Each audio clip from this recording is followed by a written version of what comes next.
2, and I'll go ahead at 6:02 and call the meeting to order. Shonda, could you please call the roll? There we go. You can hear me now. Yes. 1 second. All righty. I do know that, as we said, Eric Berg and Eric David are absent. I have Sharon Diggs Jackson, who I just heard. Ava Cross. Hello, I'm here. Good to see everybody. Okay. Hi, Ava. And I apologize because I'm looking at my list, so I'm not even seeing anyone. So yes, if you could say here, that would be awesome. Thank you so much, Ava. Joan Greenwood. Here. Aaron Moore, I saw you. Summer Temple. Here. And Rebecca Turrentine. Which I saw as well. I'm here. Okay. And in terms of the committee, that is it. Shonda, do you have the agenda? Can you share the agenda, please? Or would you like me to? I think, Dario, are you going to share that for us? If not, I do have it. There we go. Thank you, Dario. Great. Well, I want to welcome everyone to our August meeting. And I believe, I'm thinking back 6 months here and such. And Ava, the last meeting was your first meeting? I was at the last meeting. This is my first, actually. Oh, well, then let me be the first to welcome you. We're really happy to have you. And you'd like to take a moment to tell us a little about yourself and your role on campus. Absolutely. Thank you, Aaron. Yes, and my name is Ava Cross. For those that don't know me, I'm the new ASB president.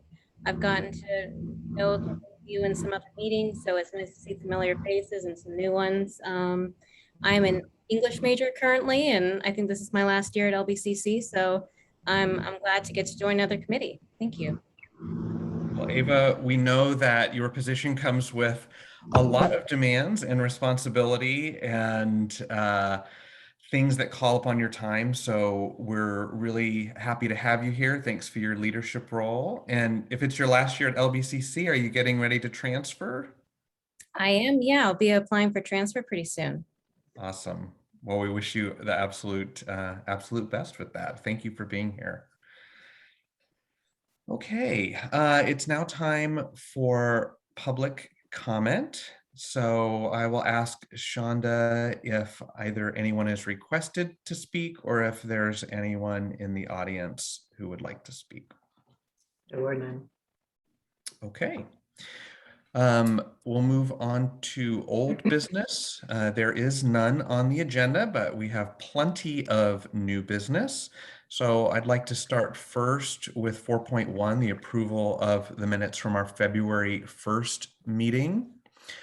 Are there any corrections or additions to the minutes? Okay, I will move their approval and ask for a second. Second. Second by Becky. Any further discussion? All those in favor say aye. Aye. Aye. Any opposed? Aye. Abstentions? Okay, the minutes are approved. And Marlene, I'll turn it to you regarding introduction for the officer elections. Thank you. As of the beginning of this year, we had the expiration of a couple officer positions. That includes the chair position. And Shonda, what is the other position that is expiring? The secretary. Thank you. And the secretary is currently vacant. So we have 2 positions that are open. I'd like to conduct the chair election first, and then we can then move to the secretary position. So with that, I would like to ask if there are any nominations for the chair. I'd like to nominate Aaron Moore to continue in the role of chair. Thank you. Is there a second? Second, Sharon Diggs Jackson. Oh, great. Thank you. We had a motion from Dr. Turrentine and a second from Sharon Diggs Jackson. Any discussion?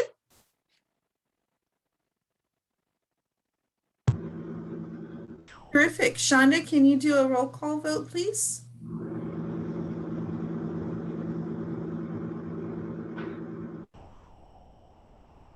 Shonda, you're on mute.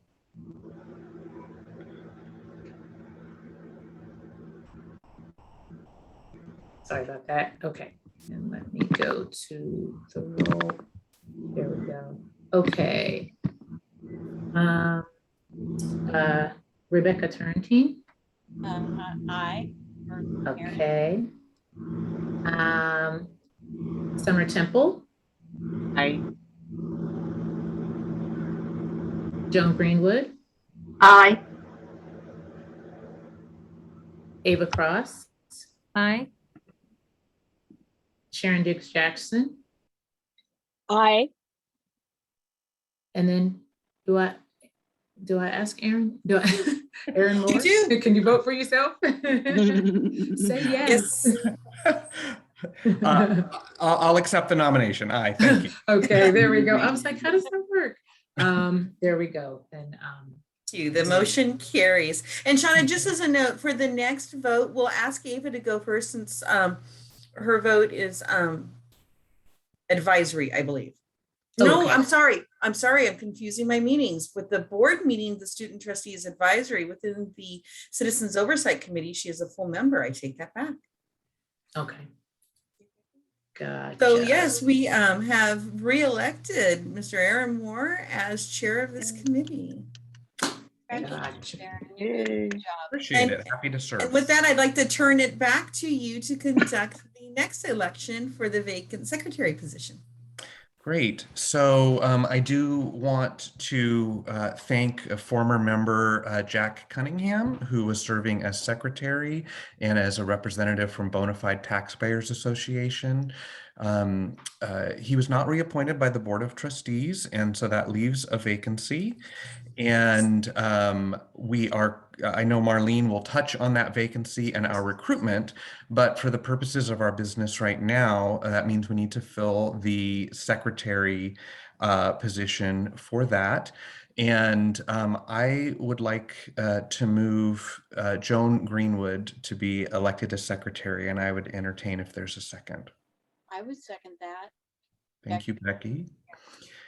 Any further discussion? Okay, Shonda, can you please call the vote? I can. All righty. Okay, for secretary votes, I have Ava Cross. Aye. Okay, Sharon Diggs Jackson. Aye. Okay, Aaron Moore. Aye. Summer Temple. Aye. Rebecca Turrentine. Aye. Okay, and I think, did I call everyone? I believe I did. Joan Greenwood, did I call you? No. Didn't call me. I say aye. There we go. I'm sorry. I'm like, I know I'm missing someone. I'm sorry about that. Okay, I think that's everyone for this meeting. Thank you, Shonda. The motion passes, and Joan, I appreciate you being willing to serve in the secretary role. Thank you. And I'm honored to serve, finally. thank I thought you. I'd get away with it. Yes, But I think I've been on this committee longer than anyone else. absolutely. Very happy to have you in that role. Thank you. And Marlene, going back to the vacancy that we do have and the recruitment for that, could you give us an update, please? Absolutely. The recruitment is ongoing.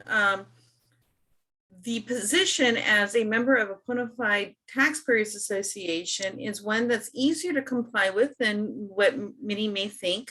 As long as it represents taxpayers or a specific tax-paying group, it is a Bonafide Taxpayers Association.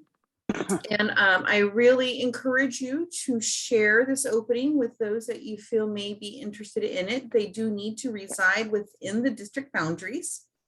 And if they are not currently a member of a taxpayer association and wish to apply, they may certainly join one to make themselves eligible to serve in this role. So we really look forward to entertaining those applications. We will be extending the application due date to September 30th in order to allow a whole host of people to reply. During the summer, recruitment can be challenging since we're not actively as actively on campus as normal. And obviously during the pandemic, it makes it even more complicated. I would have shared with you the link on our website. Unfortunately, our website is not responding. But I would encourage you to just, when our website is responding, if you go to the search bar and enter COC for Citizens Oversight Committee, you should find as a response the press release for the recruitment, which will contain a link to the application itself. And I'll ensure that once websites is responding, I will make sure that we email and share that link to all the members here. And Marlene, am I recalling correctly that you mentioned that in the requirements of a bona fide taxpayers association, that being a member of a homeowners association could qualify you for that? It does. The homeowners association is comprised of homeowners who pay property taxes, and it is an effective way to have bona fide taxpayers association, because homeowners association do represent those taxpayers, and one of its purposes is to preserve the property values and at the same time hopefully advocate for lower property taxes. So it is one way to represent this membership. Great. And just for the members, as we help with recruitment, as we always try to do, that's a great bar that might qualify some other people that we're thinking of without them needing to join a separate organization if they're not so compelled to do. So thank you very much for that, Marlene. And let's move on to item 4.4, the quarterly expenditure reports for the periods ending March 31st and June 30th. Thank you. I'll share, and I would like to correct the agenda. It states that John Thompson is going to be discussing that item. That was a holdover from when I was unable to attend a meeting earlier. And although John knows quite a bit about this committee, and he certainly is here paying attention, I'm not going to add to his workload and ask that he do that as well. So I will be presenting that item. And great. I am pulling up those reports now. So I will be sharing.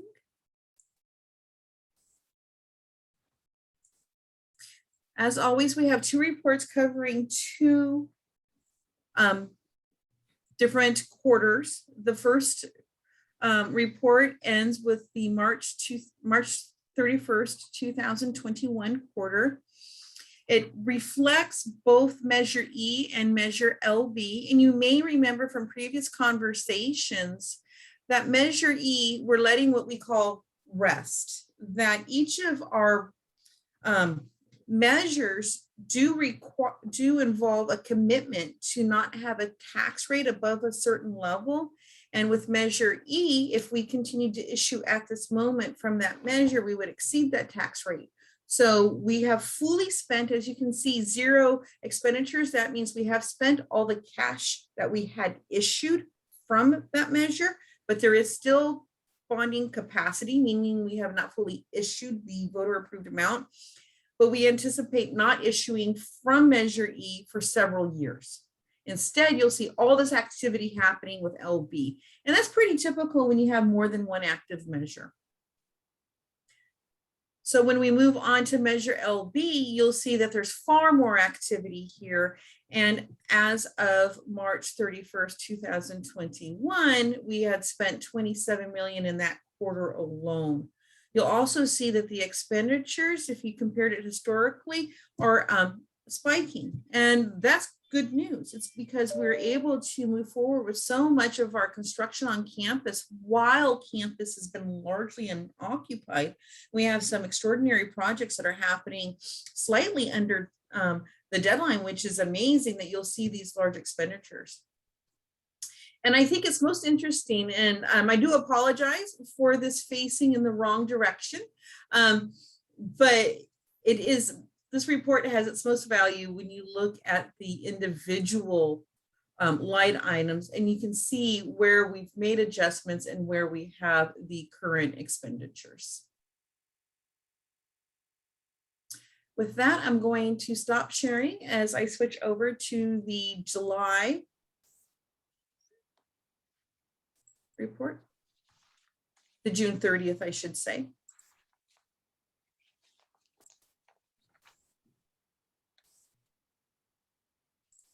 So June 30th, you'll see the same with Measure E, 0 expenditures. And again, that will appear that way for the next several years. When we look at the June 30th quarter, you'll see that we spent another $22 million in that quarter period. We do anticipate spending the last issuance, which was done about 2.5 years ago, a little bit ahead of schedule.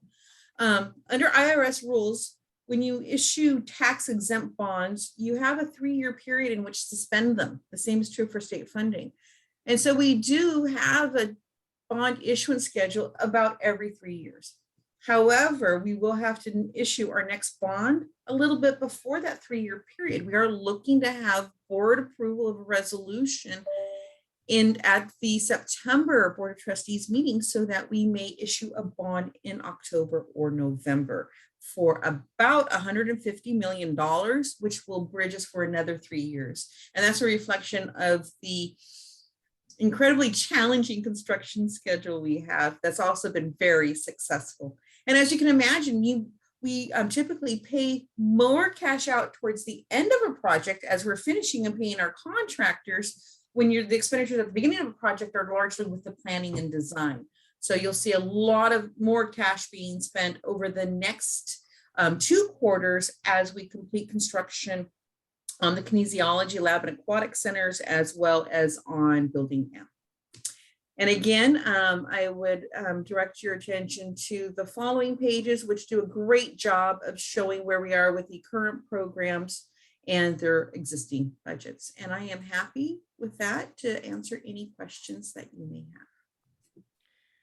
Are there questions for Marlene on either the March or June ending reports? Okay, hearing none, I'll move that we approve both reports, and I'll entertain a second. Second, Joan Greenwood. Thank you, Joan. Any further discussion? The only thing I'll just note, and I know it's very difficult, is there's in and out of the office. I think that those reports are scans, and it was a little hard to read some of the column in the extreme left. So maybe Cordoba can provide those to us as just the pure PDFs. In the future, that would help with that. Is there any further discussion? Okay, all those in favor say aye. Aye. Aye. Aye. Any opposed? Abstentions? Okay, the motion passes for both reports.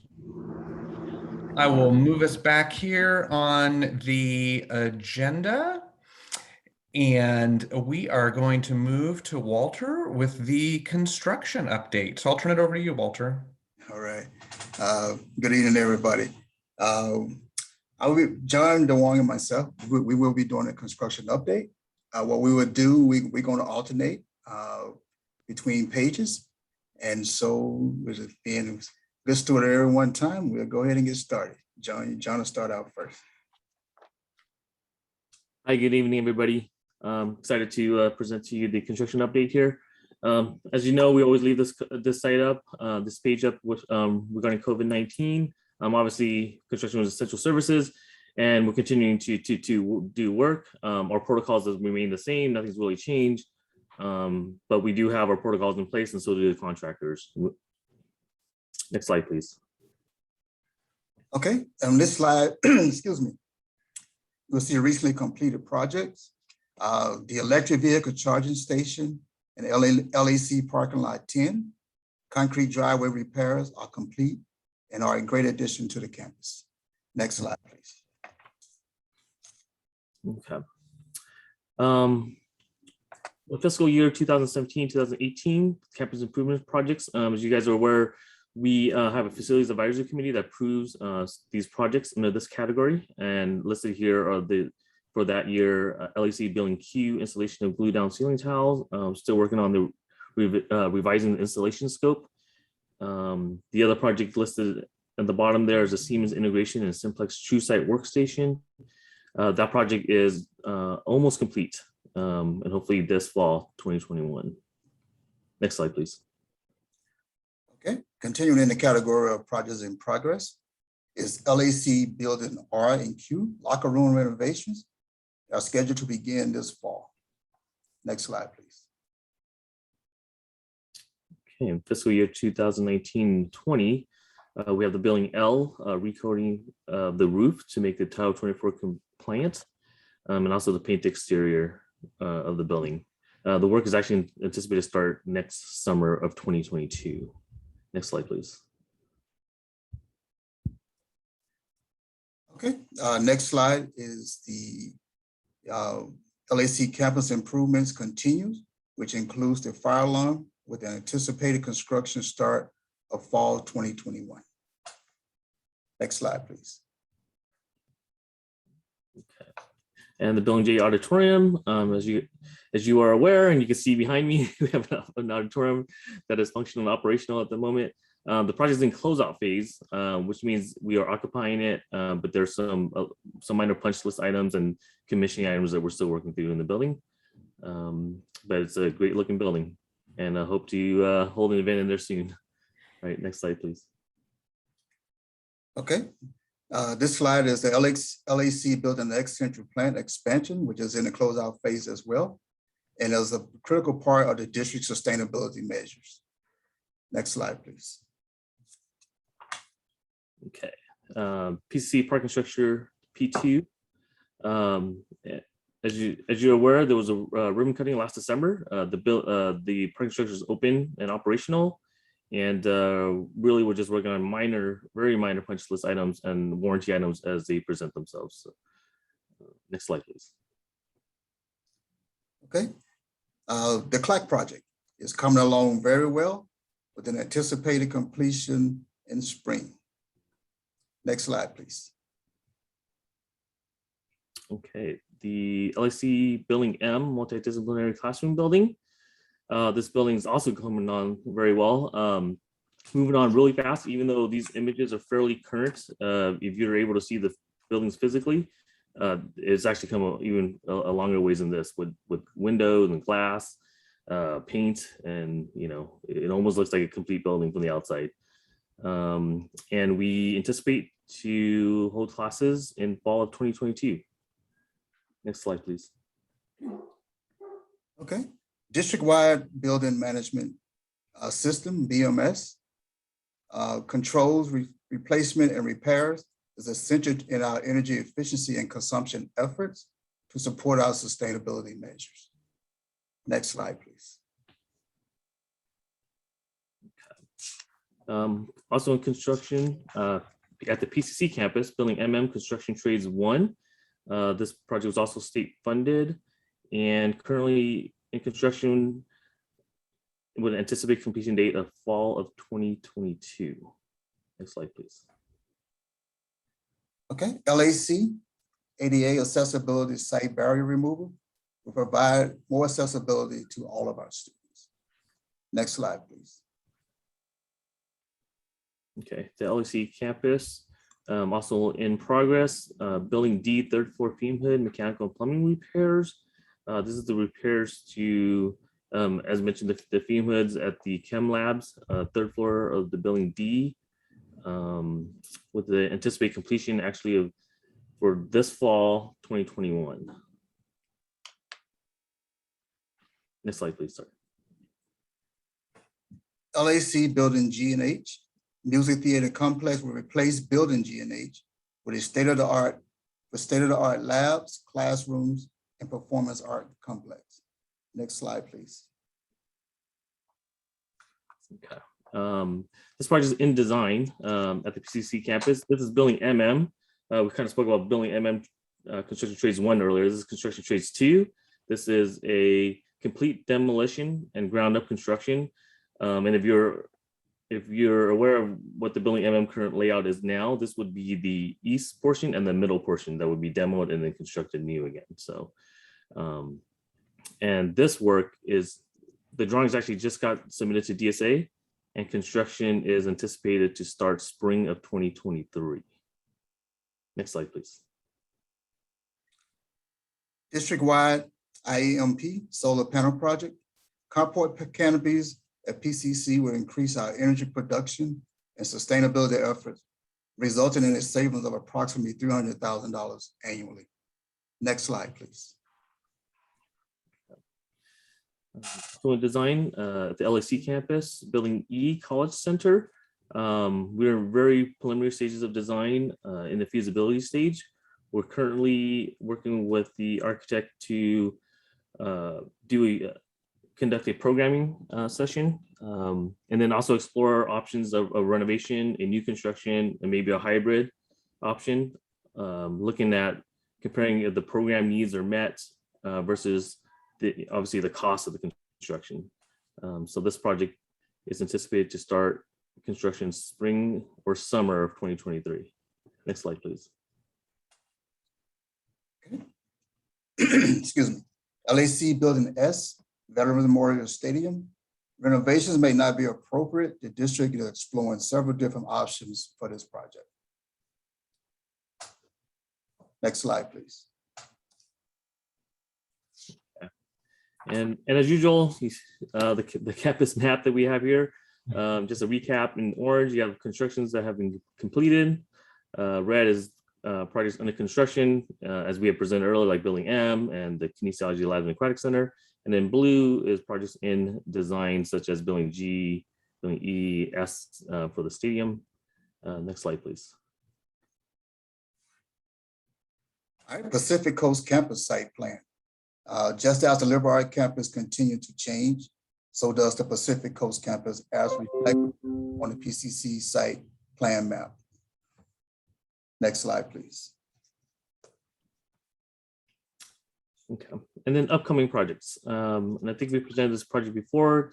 This is the district-wide access control projects. It is looking to replace the old Omni lock systems around campus. And we're currently still in the feasibility stage, looking at a potential locking mechanism that could be a card reader, but potential even a lockdown controls. So more to come on this project in the future. Next slide, please. Okay, that brings us to our final slide, which is a Q&A. So we'd be happy to answer any questions. Great, thank you, Walter. And John, Becky, I see you have a question. Do you want to start? Actually, thank you, Aaron. I actually don't have a question, just a comment. Kudos to the two of you and Marlene and whoever else is involved in the management of this complex, you know, all these multiple projects moving forward, keeping it all straight. I mean, it's impressive to watch. And my other comment is about the athletic facilities that are being worked on. That's the thing that I think is getting the most excitement from the community. Even people who aren't directly connected with LBCC, that's probably the most frequent question or comment I get, like, what's going on out there? And people are excited about it. So they're watching and looking forward to seeing that be completed. So anyway, kudos, great job. Well, thank you. Absolutely agree with all of those points. Are there other committee members who have questions or comments? This is Sharon. I kind of following on. I get questions too. We live right behind the school, and the question usually is, how accessible will the facilities be to the general public? Will the public have access to the new athletic fields? I'll take that one. That's a fantastic question. We get that question ourselves quite frequently. Obviously, we want to make sure this the facilities are available to our students first. That's the primary purpose of them. but we definitely will be exploring recreational programs.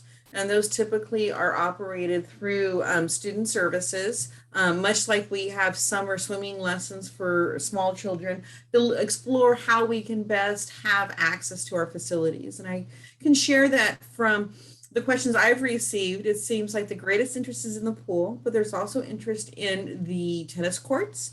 There is also interest in running the track at the stadium. And then looking beyond individual interests, there's a great deal of interest in the entire community for usage for other organized sporting groups, whether it's for youth sports or club sports, and looking at the entirety of the fields.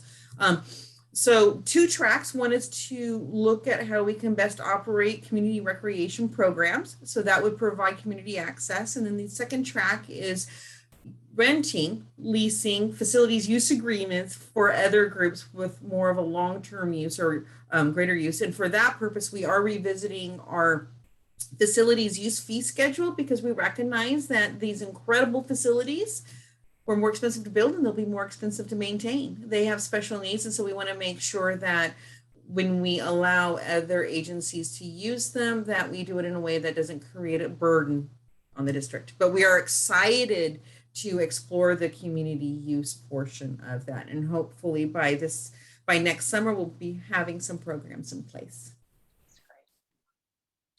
Thank you, Sharon. That's a very important topic, and important that we're knowledgeable about it as we have those conversations in the community.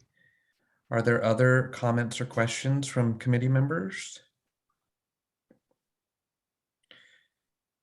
I have a couple things I just wanted to note throughout. First, from the very beginning, just a thank you for all of the work. I know to work with Southern California Edison on their program to install the additional electric vehicle charging stations, which I'm sure not only for students, but for staff and faculty. It really does make a difference when people go to replace their vehicles if there are ample charging stations. And just a thank you for all of that work. And from what I understand, Edison is those grant programs or rebate programs they have are quite valuable.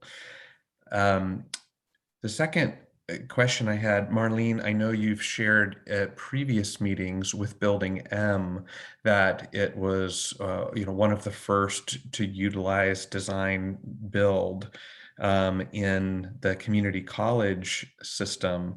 And just from a curiosity standpoint, I imagine that many other districts are looking to see how that plays out for LBCC.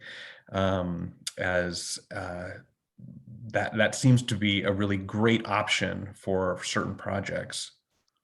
Absolutely. And if you recall, we got a lot of attention because we were the first state funded design build project. And we actually took a little bit of a show on the road where we went to some of the major conferences nationwide, because there was a great deal of interest in how we accomplished this and what the approach was. And so for those of you who don't know how this differs from our normal process, the normal process is you have different bids for different entities who are building your project for you. And so you'll end up with a bid with your architect, you'll end up with a bid with a general contractor who then sub bids with their subcontractors. And then as you get increases, it becomes a little bit more difficult to manage, but that's a very traditional way to approach the project. With design build, you are working with a firm that for this bid price is delivering you the building for that price. And so they are managing a lot of that work. And it's a different approach. It's almost, you can almost think of it as a package deal.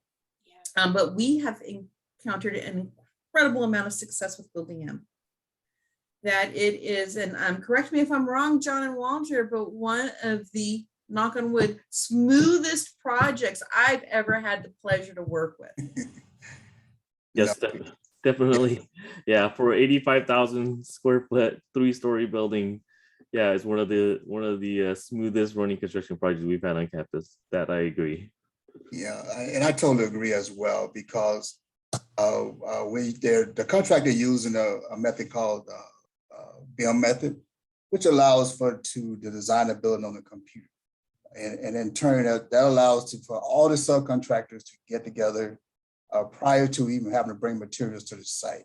So that cut down on waste, that cut down on scheduling, that cut down on organizing. I know when you're doing a building, one of the biggest, I guess, touch point is what above ceiling. You know, who puts their stuff above ceiling first? And so that sometimes that results in a little bit heated discussions on the site, but by having the BIM model allows the architect to bring all those stakeholders together and draw out the building right there on the computer to show where everything goes. So that cut down on waste. You don't have to buy additional material. You can actually build all your stuff on your site, and then bring it to the job site. So it's a great project. If you drive around campus, you can see the visual impact, great curb appeal. And so we're very proud of it. And the whole team, Marlene, the bond management team, and the facilities team as well. I appreciate that background, Walter. That's great. And it ties into so many of the other goals, because just as important as a building functioning efficiently is the most green thing you can do is not to waste something from the beginning. So that's great.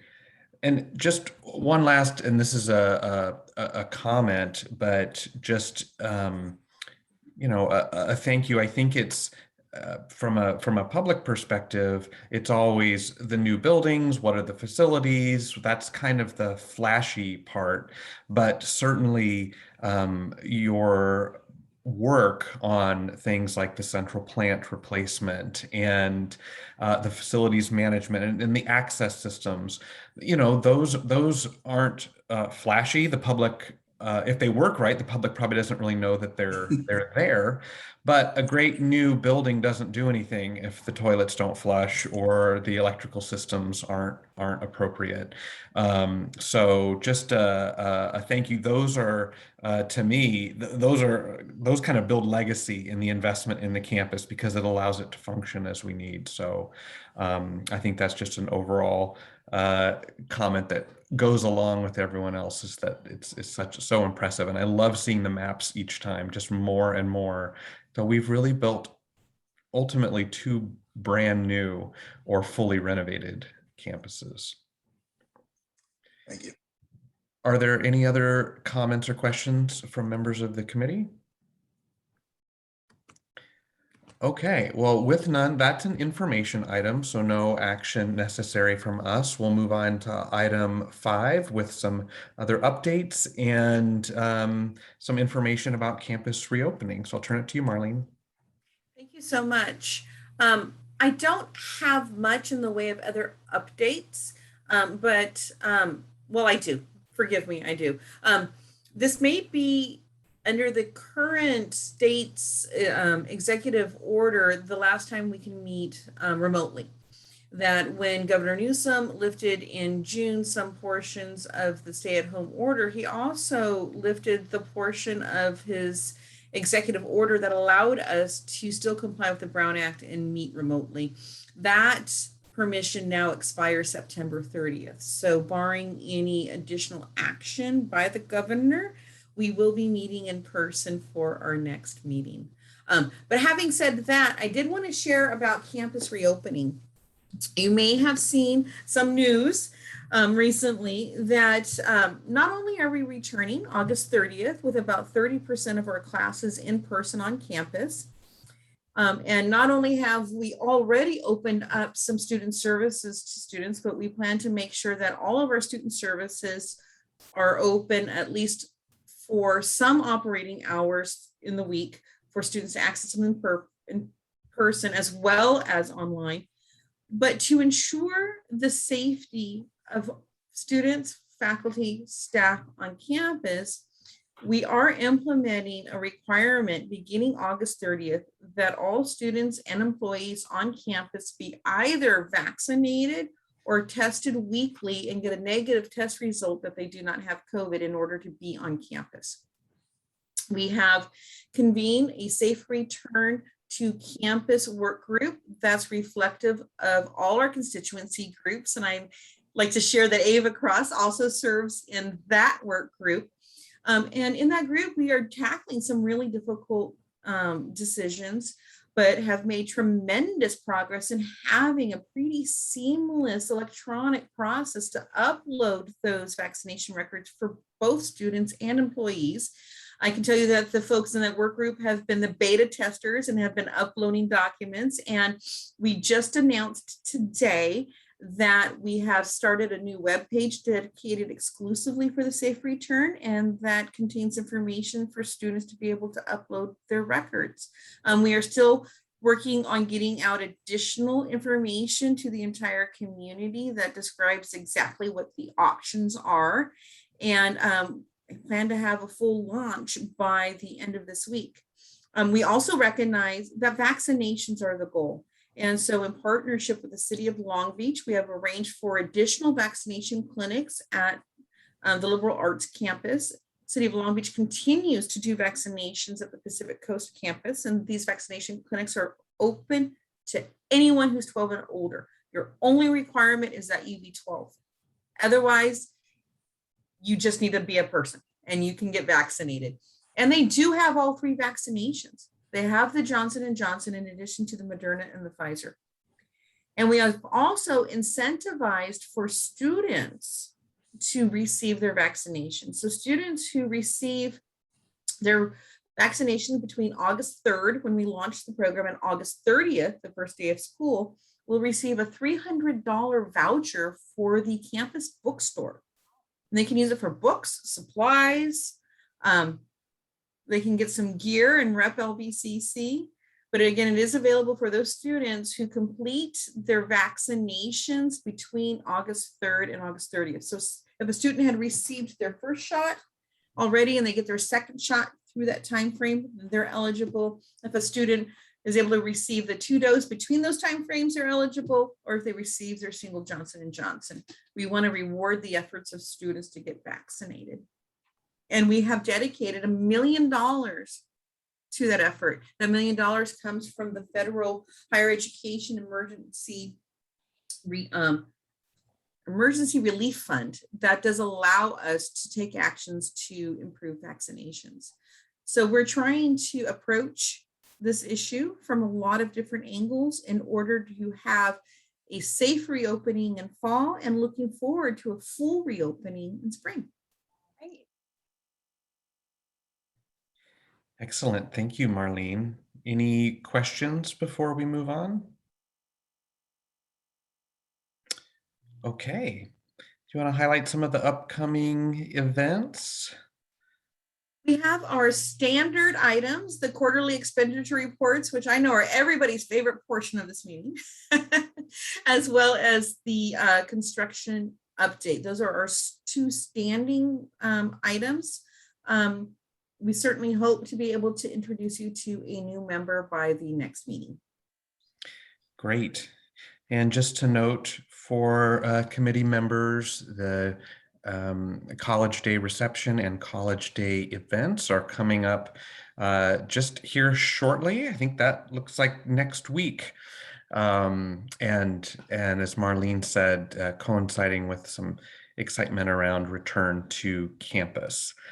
So you can see our 2 meeting dates for 2022 are listed. Hopefully by January or continuing through January, we will be able to meet in person because everything will, the circumstances will allow that. But with that, that concludes our agenda. And I think we're kind of at a record setting here. I'll adjourn at 6:46 p.m. Thank you, everybody, for your time tonight. That was a record. Thank you. Congratulations, Erin. Yes. Great. Well, thank you, everyone. Appreciate your time. Have a good evening. Right. You Thank too. you. Bye. Everybody.